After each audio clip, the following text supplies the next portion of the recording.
அம்பேத்கர் சிலை சந்திப்பில் போக்குவரத்து நெரிசலை குறைக்க நடவடிக்கை எடுக்க கோரி மனு. புதுச்சேரி உப்பளம் டாக்டர்.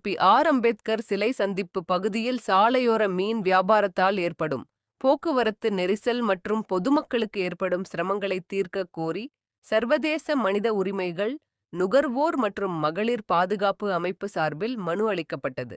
அமைப்பின் தலைவர் ஆறுமுகம், பொதுச் செயலாளர் மணிகண்டன், துணைச் செயலாளர் சிவக்குமார் மற்றும் இளைஞரணி தலைவர் பிரகாஷ் ஆகியோர் மாண்புமிகு முதலமைச்சர் அவர்கள், புதுச்சேரி அரசு, நகராட்சி ஆணையர் அவர்கள், முதுநிலை காவல் கண்காணிப்பாளர் போக்குவரத்து, புதுச்சேரி காவல்துறை மற்றும் முதுநிலை காவல் கண்காணிப்பாளர் சட்டம் மற்றும் ஒழுங்கு, புதுச்சேரி காவல்துறை ஆகியோரிடம் மனுக்களை வழங்கினர்.